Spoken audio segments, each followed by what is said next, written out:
नमस्कारम, welcome to मना news, the fastest regional news. अभी देखो, ये जो VSR को हम क्यों बोल रहे हैं कि ये जो मंत्री है, aviation minister of this country, why he should resign.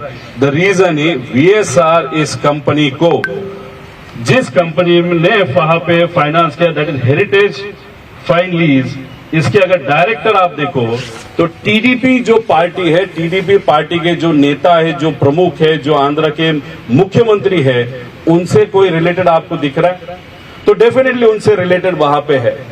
तो अगर आपके एक कौन से तो भी कंपनी ने अगर VSR को वहां पे फंडिंग किया है, ऑफिशियली ये सब पेपर पे उसका रिस्ट्रक्चरिंग वहां पे लोन का वहां पे किया गया है, तो कैसे हम समझे कि आप यहाँ पे ट्रांसपेरेंट इंक्वायरी इन्वेस्टिगेशन अजीत दादा के केस में वहां पे करोगे?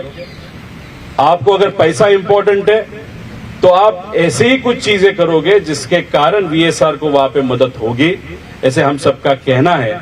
क्योंकि जिस तरीके से इन्वेस्टिगेशन वहां पे चालू है, वहां पे DGCA और वहां पे मंत्रालय के माध्यम से डेफिनेटली कुछ न कुछ तो प्रेशर है to save VSR and not to give justice to Ajit Pawar.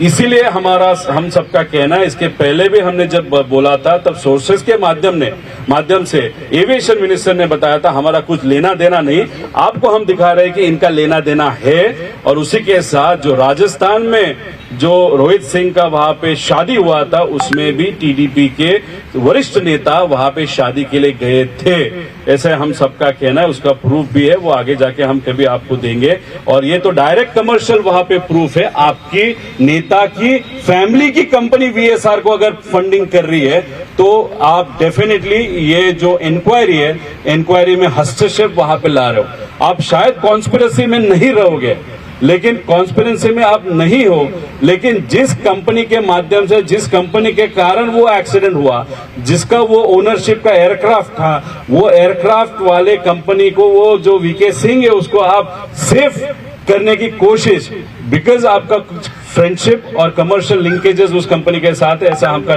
कहना है। इसलिए नरेंद्र मोदी साहब को मैं विनती करता हूं कि ये जो एविएशन मिनिस्टर है इस कंट्री के, उनको उनके पद से वहां पे हटाया जाए, क्योंकि ये बहुत महाराष्ट्र के लिए इंपॉर्टेंट विषय, अजीत दादा का एक्सीडेंट, और जिस कंपनी के एयरक्राफ्ट में वो एक्सीडेंट हुआ, उस कंपनी का और टीडीपी का डायरेक्ट रिलेशन वहां पे है, ऐसे हम सबका कहना है।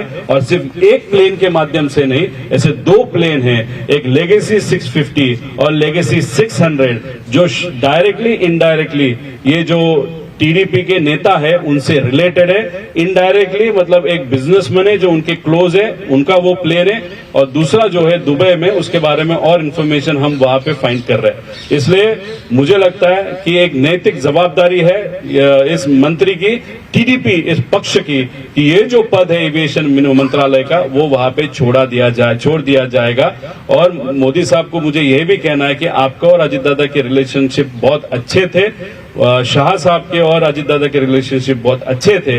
अभी सबसे पावरफुल लोगों की अभी जरूरत है इन इन्वेस्टिगेशन में, क्योंकि नीचे अगर आप देखो तो बहुत सारे मुख्यमंत्री से लेके बड़े बीजेपी के नेता और इंडस्ट्रियलिस्ट इसमें इन्वॉल्व होने के कारण इन्वेस्टिगेशन राइट डायरेक्शन में नहीं जाएगा। और जो एनडीए है उसमें से बहुत इंपॉर्टेंट जो पक्ष है आंध्रा का, वो भी इनडायरेक्टली इस VSR में इन्वॉल्व है।